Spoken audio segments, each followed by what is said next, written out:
जय हिंद दोस्तों, कैसे हैं आप लोग। उम्मीद करता हूं आप सभी लोग मस्त होंगे, स्वस्थ होंगे और अच्छे से पढ़ाई कर रहे होंगे। दोस्तों, आज की इस वीडियो में बहुत ही मोस्ट इम्पॉर्टेंट टॉपिक है जिसका नाम है कार्बन एवं इसके यौगिक।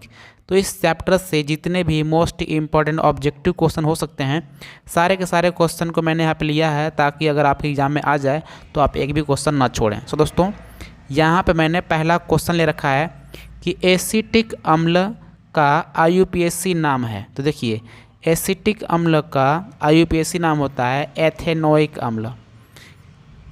क्वेश्चन दूसरा है कि क्लोरोमीथेन का सूत्र होता है। देखिए, इसमें से क्लोरोमीथेन का सूत्र होता है CH3Cl।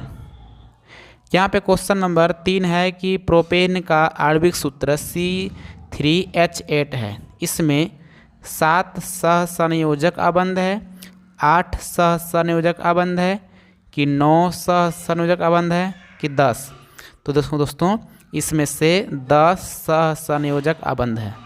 यहाँ पे क्वेश्चन नंबर 4 है कि एक्वा रजिया यानी कि रॉयल जल इसको बोलते हैं, किस अनुपात में सांद्र हाइड्रोक्लोरिक अम्ल एवं सांद्र नाइट्रिक अम्ल का ताज़ा मिश्रण होता है। दोस्तों, ये है 3:1 यानी कि ऑप्शन नंबर सी सही हो जाएगा। क्वेश्चन नंबर 5 है कि एथाइल अल्कोहल किस प्रकार की श्वसन में बनता है। तो एथाइल अल्कोहल दोस्तों ये बनता है अवायवीय श्वसन में। यहाँ पे क्वेश्चन नंबर 6 है कि सरलतम हाइड्रोकार्बन है। तो सरलतम हाइड्रोकार्बन दोस्तों बोलते हैं मीथेन गैस को। क्वेश्चन नंबर 7 है कि इथिलीन में कार्बन कार्बन के बीच 2 आबंध मौजूद हैं जिनमें एक सिग्मा और एक पाई है। तो दोस्तों ये पहला ऑप्शन ही सही है। दोनों सिग्मा अबंध नहीं होता है, दोनों पाई भी नहीं होता है, दोनों इलेक्ट्रोवायलेंट अबंध भी नहीं है, यानी कि एक सिग्मा और एक पाई होता है। दोस्तों, यहाँ पे क्वेश्चन नंबर 8 है कि इथेन में कितने सहसंयोजक अबंध हैं। तो देखिए, इथेन में 7 सहसंयोजक अबंध होते हैं। यहाँ पे क्वेश्चन नंबर 9 है कि मीथेन में कितने सहसंयोजक अबंध होते हैं। तो मीथेन में दोस्तों 4 सहसंयोजक अबंध होते हैं। यहाँ पे क्वेश्चन नंबर 10 है कि नाइट्रोजन अणु के कितने सहसंयोजन बंधन होते हैं। तो देखिए, नाइट्रोजन अणु के 3 सहसंयोजन बंधन होते हैं। दोस्तों, यहाँ पे क्वेश्चन नंबर 11 है कि CnH2n+2 किसका सामान्य सूत्र है। तो देखिए, CnH2n+2 ये दोस्तों एल्केन का। यहाँ पे क्वेश्चन नंबर 13 है कि ऊर्जा का SI मात्रक क्या होता है। तो ऊर्जा का SI मात्रक जूल होता है। दोस्तों, क्वेश्चन नंबर 14 है कि जल विद्युत संयंत्र किस ऊर्जा को विद्युत ऊर्जा में रूपांतरित करता है। तो जल विद्युत संयंत्र यह नाभिकीय ऊर्जा को विद्युत ऊर्जा में रूपांतरित करता है।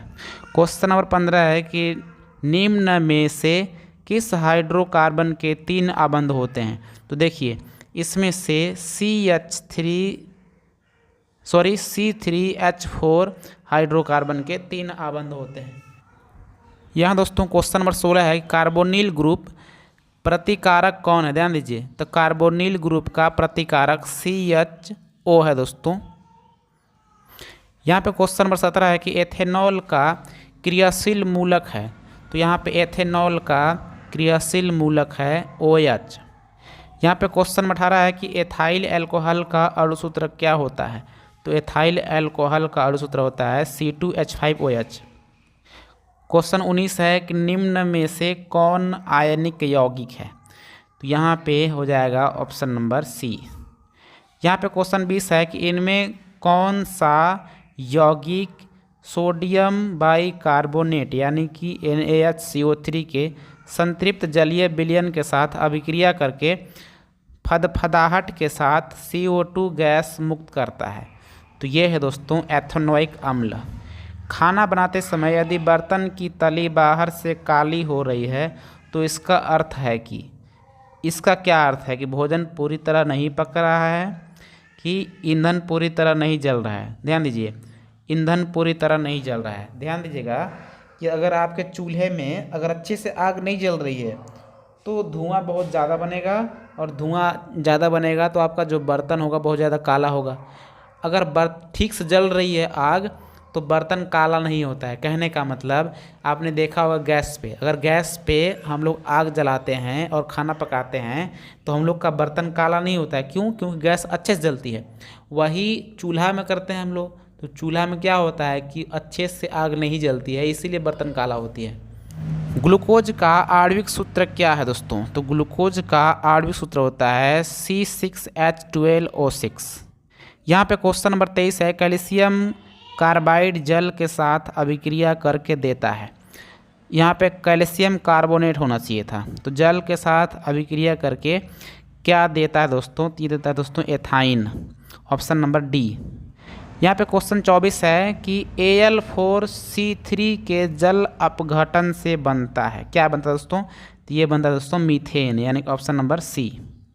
यहाँ पे क्वेश्चन 25 है कि पेंटेन जिसका अणु सूत्र C5H12 है कि कितने संरचना समावयवी संभव है? तो इसके 3 संरचना समावयवी संभव है दोस्तों। यहाँ पे क्वेश्चन नंबर 26 है कि निम्नांकित में कौन सा एरोमेटिक यौगिक है? तो इसमें से जो बेंजीन है इसको एरोमेटिक यौगिक बोलते हैं। क्वेश्चन नंबर 27 है कि विरंजक चूर्ण का रासायनिक सूत्र है। तो विरंजक चूर्ण का रासायनिक सूत्र होता है CaOCl2। क्वेश्चन नंबर 28 है कि ऑक्सीजन के 2 परमाणुओं के बीच कितने आबंध बनाए जाते हैं? तो ऑक्सीजन के 2 परमाणुओं के बीच 2 आबंध बनते हैं दोस्तों। यहाँ पे क्वेश्चन 29 है कि जल में हाइड्रोजन तथा ऑक्सीजन की परमाणु संख्याओं का अनुपात है। तो जल में हाइड्रोजन तथा ऑक्सीजन की परमाणु संख्याओं का अनुपात होता है 2:1। यहाँ पे क्वेश्चन नंबर 30 है कि प्राकृतिक रबड़ किसका बहुलक है? तो प्राकृतिक रबड़ दोस्तों यह है आइसोप्रीन का बहुलक। यहाँ पे क्वेश्चन नंबर 31 है कि निम्नलिखित में कौन सबसे अधिक अभिक्रियाशील है? तो ध्यान दीजिए, इसमें से कॉपर सबसे अधिक अभिक्रियाशील है दोस्तों। यहाँ पे क्वेश्चन नंबर 32 है कि अभिक्रियाशील मूलक C और C के बीच डबल बॉन्ड है और इधर हाइड्रोजन लगा है दोस्तों। हालांकि लगा नहीं है, लेकिन ऐसे करने का मतलब है कि एक ठो हाइड्रोजन इधर होगा और एक ठो इधर होगा, और इधर देखिए C के बीच 2 ठो है और इधर भी है, तो आप ये समझिए कि दोनों तरफ हाइड्रोजन है, तो कुल मिला के C2 और H4 बन जाएगा। तो कहना चाहता है कि यौगिक कहलाता है, क्या कहलाएगा? तो देखिए C2H4 जो है दोस्तों ये CnH2n, इसका फार्मूला यहाँ पे लगेगा, और CnH2n ये है दोस्तों एल्कीन का, तो ये एल्कीन का यौगिक कहलाएगा। यहाँ पे क्वेश्चन 33 है कि COOH यानी इसको ओइक अम्ल भी बोलते हैं, तो कह रहा अभिक्रियाशील मूलक को क्या कहते हैं? तो दोस्तों ये है देखिए ओइक अम्ल का मूलक, तो इसको अम्ल बोलेंगे। CHO क्रियाशील मूलक को क्या कहते हैं? तो CHO ये देखिए है एल्डिहाइड का मूलक, तो इसको बोलेंगे दोस्तों एल्डिहाइड। यहाँ पे क्वेश्चन 35 है कि OH का क्रियाशील मूलक कौन है? देखिए OH होता है एल्कोहल का, यानी कि आपका ऑप्शन नंबर सी सही हो जाएगा। यहाँ पे क्वेश्चन नंबर 36 है कि मीथेन के दहन से प्राप्त होता है। तो मीथेन के दहन से दोस्तों प्राप्त होता है SO2 सल्फर डाइऑक्साइड। यहाँ पे क्वेश्चन नंबर 37 है कि एल्काइन है। एल्काइन इसमें से कौन है दोस्तों? एल्काइन दोस्तों इसमें से है ये वाला, यानी कि C2H2। ध्यान दीजिएगा, एल्काइन सूत्र होता है CnH2n-2। तो C 2 ठो है, तो यहाँ पे 2 दूना 4 हो जाएगा, और 4 में 2 घटा देंगे तो 2 ही बचेगा ना, तो इस प्रकार से ये हो जाएगा एल्काइन। यहाँ पे क्वेश्चन नंबर 38 है कि निम्नांकित कार्बनिक यौगिक में कौन सा यौगिक एल्काइन है? तो इसमें दोस्तों एसिटिलीन एल्काइन है। यहाँ पे क्वेश्चन नंबर 39 है कि एथीन के एक अणु में 2 कार्बन परमाणुओं के बीच आबंध की संख्या कितनी है? तो एथीन के अणु में 2 कार्बन परमाणुओं के बीच आबंध की संख्या 2 ठो होती है दोस्तों। यहाँ पे क्वेश्चन नंबर 40 है कि कार्बन यौगिक में कार्बन की संयोजकता होती है। कहने का मतलब है कि कार्बन यौगिक में कार्बन की संयोजकता होती है, तो कितनी होती दोस्तों? तो कार्बन में कार्बन की संयोजकता 4 होती है दोस्तों। यहाँ पे क्वेश्चन नंबर 41 है कि मीथेन किसका उदाहरण है? तो मीथेन दोस्तों ये संतृप्त हाइड्रोकार्बन है। संतृप्त हाइड्रोकार्बन किसको बोलते हैं? जहाँ पे हाइड्रोजन और कार्बन के बीच केवल एकल आबंध हो, तो यहाँ पे मीथेन में केवल एकल आबंध होता है, इसलिए मीथेन एक संतृप्त हाइड्रोकार्बन का एग्जाम्पल है। यहाँ पे क्वेश्चन नंबर 42 है कि एथेन का आणविक सूत्र C2H6 है, तो इनमें से है 6 सहसंयोजक आबंध, 7 सहसंयोजक आबंध, 8 सहसंयोजक आबंध, 9 सहसंयोजक आबंध। तो दोस्तों इसमें से है 7 सहसंयोजक आबंध। यहाँ पर दोस्तों क्वेश्चन नंबर 43 है कि एल्केन में कार्बन परमाणुओं के बीच बंधन का प्रकार होता है, किस तरह का बंध होता है, एकल आबंध होता है कि द्वि आबंध होता है कि त्रि आबंध होता है कि बहु आबंध होता है। दोस्तों एल्केन में हमेशा एकल आबंध होता है, यानी कि ऑप्शन नंबर ए सही हो जाएगा।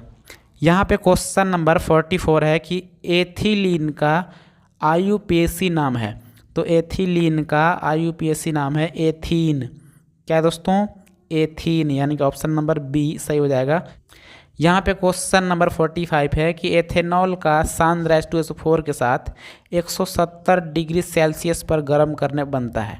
दोस्तों अगर एथेनॉल को सांद्र H2SO4 के साथ अगर 170 डिग्री पर गर्म करते हैं तो क्या बनता है दोस्तों? C2H4। क्वेश्चन नंबर 46 है और ये अंतिम है दोस्तों। लिखा है कि एसिटिलीन के एक अणु में 2 कार्बन परमाणुओं के बीच आबंध की संख्या कितनी है? तो देखिए एसिटिलीन के एक परमाणु में 2 कार्बन परमाणु के बीच जो आबंध दोस्तों ये त्रि आबंध होता है, यानी कि 3 ठो आबंध होता है दोस्तों।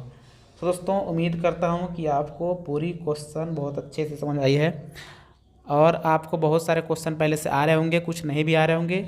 तो आपको कितने क्वेश्चन आ रहे थे आप लोग कमेंट करके बताइए। सो दोस्तों यदि आपको ये वाला वीडियो अच्छी लगी है तो इस वीडियो को प्लीज़ लाइक कीजिए, चैनल को प्लीज़ सब्सक्राइब करके बेल आइकन प्रेस कीजिए ताकि आपको इसी प्रकार के और भी ऑब्जेक्टिव और सब्जेक्टिव क्वेश्चंस मिलते रहें। सो दोस्तों मिलते हैं किसी और वीडियो में, तब तक नमस्कार, जय हिंद।